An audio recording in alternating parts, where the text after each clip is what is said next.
Hello ഗീസേ, എൻ്റെ ജില്ലയിൽ നിന്ന് പാലക്കാട് നിന്ന് ഭയങ്കര ഷോക്കിംഗ് ആയിട്ടുള്ളൊരു ന്യൂസ് വരുന്നുണ്ട് ഗീസ്. ഒരാളെ 15ഓളം ആൾക്കാർ 15 പേര് ചേർന്നിട്ട് തല്ലിയാണ് കൊന്നു കേസ്. ഒരു പാലക്കാട് ജില്ലക്കാരൻ എന്ന രീതിയിൽ എനിക്കിത് ഭയങ്കര എന്താ പറയുക, നമ്മൾ തലകുനിക്കുക എന്നൊക്കെ പറയില്ലേ കേസ്. തലകുനിക്കുക എന്ന് പറഞ്ഞാൽ ഭയങ്കര ഷോക്കാണ് കേസ്. നമ്മുടെ മധുവിൻ്റെ കാര്യം നമുക്ക് എല്ലാവർക്കും അറിയണതാണ് അല്ലേ. മാനസിക വെല്ലുവിളി നേരിടുന്ന മധു വിശന്നിട്ട് അവനെ ഭൂലോക കള്ളനാണ്, കൊടു ക്രിമിനലാണെന്നുള്ള രീതിയിൽ ആളുകൾ കൈകാര്യം ചെയ്യുകയും എന്ന രീതിയിൽ നല്ല കൊടു ക്രിമിനലോലും ഇങ്ങനെ ചെയ്യില്ല, അത് വേറെ കാര്യം.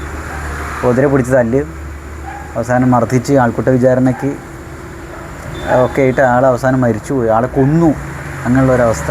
എന്നിട്ടിപ്പോൾ എന്താണ് കേസിൻ്റെ വിധി വന്നത് നമുക്ക് എല്ലാവർക്കും അറിയാവുന്നതാണ് കേസ്. അപ്പോൾ ഇവിടെ ഇതേപോലുള്ള ഒരു അടുത്ത കേസ് വരികയാണ്. കേസ് ഛത്തീസ്ഗഡ് നിവാസിയായ രാം നാരായൺ, പിന്നെ ഒരു വാക്കും കൂടി ഉണ്ട് ഒരു പേരിൽ. അവർ മാനസിക വെല്ലുവിളി നേരിടുന്ന ഒരാളായിരുന്നു. ഭാര്യയുടെ മരണത്തിന് ശേഷമാണ് അവർക്ക് അങ്ങനെ സംഭവിച്ച് മാനസികമായിട്ട് ഒരു ചലഞ്ചിങ് ആയത്.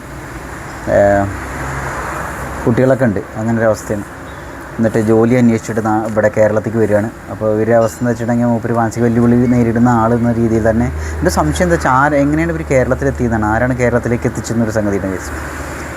മൂപ്പര് ഇവിടെ വന്നിട്ട് പല സ്ഥലങ്ങളിലും ഇന്നും അടി വാങ്ങിയിട്ടുണ്ട് എന്നാണ് ഈ സംഭവം നടന്ന വാളയാറിലെ, പാലക്കാട് ജില്ലയിലെ വാളയാറിൽ അവിടെ സംഭവം നടന്ന അവിടുത്തെ ഇപ്പോഴത്തെ വാർഡ് മെമ്പർ പറയണത്. മുമ്പത്തെ വാർഡ് മെമ്പറാണ് ഈ ആൾ മരിച്ചു ഇങ്ങനെ ആൾക്കൂട്ട വിചാരണ നടന്നതുകൊണ്ട് പോലീസിനെ അറിയിച്ചതെന്നാണ് പറയുന്നത്. അപ്പോൾ സംഭവം എന്താണെന്ന് വെച്ചാൽ 15ഓളം ആളുകൾ കൂടി ചേർന്നിട്ടാണ് മർദ്ദിച്ചിട്ട് കൊന്നിട്ടുള്ളത്. ഈ ഒരു ബോഡി പോസ്റ്റ്മോർട്ടം ചെയ്തിട്ടുള്ള ആൾ ഡോക്ടർ പറഞ്ഞിട്ടുള്ളത് എന്താ വെച്ചാൽ വളരെ മൃഗീയമായ രീതിയിലാണ് ഉപദ്രവിച്ചിട്ടുള്ളത്. 50ൽ കുറയാത്ത മുറികളും ചതവുകളും രാംനാരായണൻ്റെ ശരീരത്തിലുണ്ട് എന്നാണ് കേസ് പറയുന്നത്. നിങ്ങളെ അവസ്ഥ അറിയിച്ചു നോക്കില്ലേ. അത് സോഷ്യൽ മീഡിയയിൽ ആ വീഡിയോ ഒക്കെ പ്രചരിക്കുന്നുണ്ട്, അങ്ങോട്ട് തല്ലണതും ഒക്കെ. പാവം വിശന്നിട്ടില്ലേ, മാനസികമായിട്ട് വെല്ലുവിളി നേരിടുന്ന ഒരാൾ, ആളുകളുടെ ഉപദ്രവവും ഒക്കെ വേണ്ടിട്ട് ഒന്ന് സംസാരിക്കാൻ പോലും, മലയാളത്തിൽ സംസാരിക്കാൻ പോലും അറിയില്ലല്ലേ. ഇതിൻ്റെ ഒരു അവസ്ഥ എന്താണെന്ന് വെച്ചാൽ ബംഗ്ലാദേശിയാണോ എന്നൊക്കെ പറഞ്ഞിട്ട് അത്ര ആളുകൾ പിടിച്ച് ഉപദ്രവിക്കുന്നത്. നമ്മളൊരു കാര്യം വെച്ചിട്ട് ഒന്നാമത് ഇവർ ബംഗാളി എന്നുള്ളതുകൊണ്ട് ഉദ്ദേശിച്ച് ബംഗ്ലാദേശിൽ നിന്നുള്ള ആളാണോ ഉദ്ദേശിച്ചിട്ടുണ്ടാവുക, അതോ വേറെ രാജ്യത്തു നിന്നുള്ള ഒരാൾ ആ രീതിയിലായിരിക്കുമോ? എന്താ ഇവിടുത്തെ സംഭവം? ഇത് പാർട്ടിപരമായ രീതിയിലൊക്കെ എടുക്കുന്ന ആളുകളുണ്ട് കേട്ടോ, BJP-ക്കാരാണ് ഇത് ചെയ്തതെന്നൊക്കെ. അപ്പോൾ എന്താ അറിയില്ല, എന്താ സംഭവം അറിയില്ല. അതിൻ്റെ കൂടുതൽ അപ്ഡേറ്റ്സ് വരുമ്പോൾ നമുക്ക് അതിനെക്കുറിച്ച് വീഡിയോ ചെയ്യാവുന്നേ ഉള്ളൂ. അപ്പോൾ ഇവിടുത്തെ ഒരു സംഗതി എന്താ വെച്ചാൽ അത് അങ്ങനെയാണെങ്കിൽ അത് വേറെ രീതിയിലൊക്കെ ആവും അത്. അപ്പോൾ ഇവിടെ എന്തായാലും ഇവർ പറയുന്നത്, അവിടുത്തെ മെമ്പർ പറഞ്ഞു, ഇപ്പോൾ നിലവിലുള്ള മെമ്പർ പറയുന്നത് വെച്ചാൽ ഈ പഞ്ചായത്തിൻ്റെ പണിക്കൊക്കെ പോകില്ലേ, അങ്ങനെ പോകുന്ന സ്ത്രീകളൊക്കെ ഉള്ള ആ സ്ഥലങ്ങളിൽ ഇയാളെ കണ്ടിട്ടുണ്ട്. കല്ലും അതേപോലെ വടിയും ഒക്കെ ആയിട്ട് അങ്ങനെയുള്ള പല സ്ഥലങ്ങളിൽ ഇയാൾ കാണലുണ്ട്. അപ്പോൾ പല സ്ഥലങ്ങളിൽ നിന്നും മർദ്ദനം ഓൾറെഡി വാങ്ങിയിട്ടുണ്ടായിരുന്നു. അപ്പോൾ ഇവിടെ എത്തിയ സമയത്ത് ആളുകൾ അയാളെ ചോദ്യം ചെയ്തു, നീ ആരാണ്, നീ എവിടുന്നാണ് വരുന്നത്, നിൻ്റെ പേരെന്താണ്, ബംഗ്ലാദേശിൽ നിന്ന് വന്ന ആളാണോ എന്നൊക്കെ പറഞ്ഞിട്ടൊക്കെ. ഇനി ഒരുപക്ഷെ വിരുദ്ധ ഹിന്ദി സംസാരിക്കുന്ന ആളെ ബംഗാളി എന്നുള്ള രീതിയിൽ ആളുകൾ പൊതുവേ കാണലുണ്ട്. അത് ബംഗാളിൽ നിന്ന് വന്ന ഒരാളും ലെവലിൽ മാറ്റിയിട്ട് ബംഗ്ലാദേശിൽ നിന്ന് ആയതാണോ എന്നറിയില്ല. അങ്ങനെയാണെങ്കിൽ അതൊരു പൊളിറ്റിക്കൽ രീതിയിൽ വേറെ ആയിട്ട് മാറും അത്. അപ്പോൾ എന്തായാലും ഗൈസ്, ഇതിൻ്റെ ഒരു സംഭവമുണ്ട്. അങ്ങനെ അവസാനം മർദ്ദിച്ച് അവശനാക്കിയിട്ട് മരണപ്പെടുകയാണ്, കൊല്ലുകയാണ് ആളുകൾ. നിങ്ങളൊരു അവസ്ഥ ആലോചിക്കുക. പണ്ട് കാലത്തൊക്കെ, പണ്ട് എന്ന് പറഞ്ഞാൽ അങ്ങനെയല്ല, കുറച്ച് കാലം മുമ്പൊക്കെ കൂടുതലും തമിഴ് സംസാരിക്കുന്ന ആളുകളാണ് നമ്മുടെ കേരളത്തിൽ വന്ന് ജോലി ചെയ്യുന്നുണ്ടായിരുന്നു. അതേപോലെ ഇപ്പോൾ ഹിന്ദി സംസാരിക്കുന്ന ആളുകൾ കൂടുതൽ വരുന്നുണ്ട്. അവർ വന്നിട്ട് മേലെ അല്ലെങ്കിൽ പണിയെടുത്ത് നല്ല രീതിയിൽ പൈസയൊക്കെ വാങ്ങിയിട്ട് പോകുന്നുണ്ട്. അതിൽ നല്ല ആളുകളുണ്ട്, ചീത്ത ആളുകളുണ്ട്. എന്ന് വെച്ചാൽ ഞാൻ ഉദ്ദേശിക്കുന്നത് ക്രിമിനൽ കേസുകളിൽ അകപ്പെടുന്ന ആളുകളുണ്ട്, അല്ലാത്തവരൊക്കെ ഉണ്ട്. അപ്പോൾ ഇതിനൊന്നും കൃത്യമായ ഓഡിറ്റും സംഭവങ്ങളൊന്നും ഇല്ലയെന്നാണ് കേസ് പറയുന്നത്. അപ്പോൾ സംഭവം എന്തായാലും ഇവിടെ ഒരു കാര്യം ശ്രദ്ധിക്കുക. ഇവിടെ നമുക്ക് മലയാളികൾക്ക് ഇവരെ പല ആളുകൾക്കും താല്പര്യമില്ല. ചില ആളുകൾ നല്ല ഹിന്ദിക്കാരൊക്കെ ഇവിടെ നാട്ടിൽ തന്നെ വീടൊക്കെ ജോലി എടുത്ത് കാശുണ്ടാക്കി വീടൊക്കെ വെച്ച് ഇവിടെ തന്നെ താമസിക്കുന്നവരുണ്ട്, കുടുംബമൊക്കെ ആയിട്ട്. പല ആളുകൾ എന്താ വെച്ചാൽ ഇവിടെ വന്നിട്ട് ഇവിടെ പല ഉടായ്പകൾ കാണിച്ച് തിരിച്ച് പോകുന്ന ആളുകളുണ്ട്. അപ്പോൾ ചിലപ്പോൾ ഒരുപക്ഷെ അങ്ങനെ കരുതിയിട്ടുണ്ടായിരിക്കും ആളുകൾ.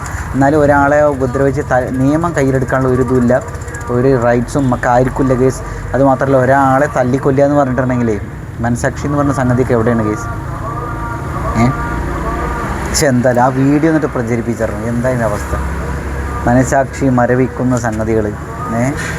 ഇവന്മാരെങ്ങനെ പിടിച്ച് തല്ലിയാണ് ഇങ്ങനെ ചെയ്യണം. ഇവന്മാർക്ക് എന്താ തോന്നുക, ഈ തല്ലിയ ആൾക്കാരോടുള്ള ഒരു കാര്യം ചോദിക്കുന്നത്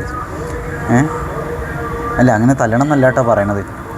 ഇവിടുത്തെ ഒരു അവസ്ഥ എന്ന് വെച്ചാൽ, ഒരു മനുഷ്യന് നിങ്ങൾ അങ്ങനെ എന്തെങ്കിലും ഉണ്ടെങ്കിൽ ആദ്യം ചെയ്യുക, പോലീസിനെ ഏൽപ്പിക്കുക, അല്ലെങ്കിൽ ആ രീതിയിലുള്ള നിയമ നടപടികൾ ചെയ്യുക. അല്ലാണ്ട് നമ്മൾ ഒരാളുടെ മേലിൽ കൈ വെക്കാനുള്ള ഒരു ധൈര്യം ഒക്കെ ഇവിടുന്ന് കിട്ടണമെന്നാണ്.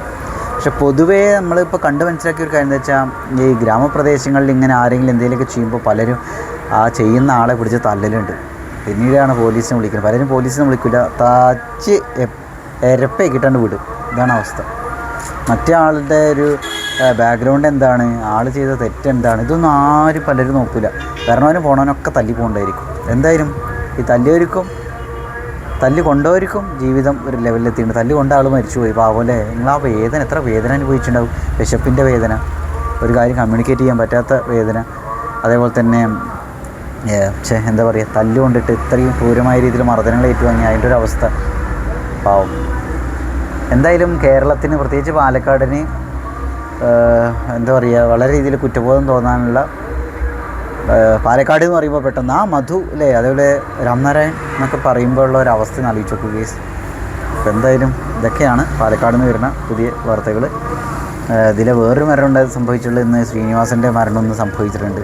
അപ്പോൾ ഇങ്ങനെയുള്ള 2 മരണങ്ങൾ, ഒന്ന് കൊലപാതകം, ആൾക്കൂട്ട വിചാരണ, മർദ്ദന, കൊലപാതകം, പിന്നെ ശ്രീനിവാസൻ്റെ മരണം. ഇങ്ങനെ 2 മരണങ്ങളാണ് നമുക്കിന്ന് നമ്മളെ ഇന്ന് ഒരുപാട് വിഷമിപ്പിക്കുകയും ഒക്കെ ചെയ്തിട്ടുള്ള, ഷോക്കഡാക്കുകയും ഒക്കെ ചെയ്തിട്ടുള്ള 2 മരണങ്ങൾ ഗൈസ്.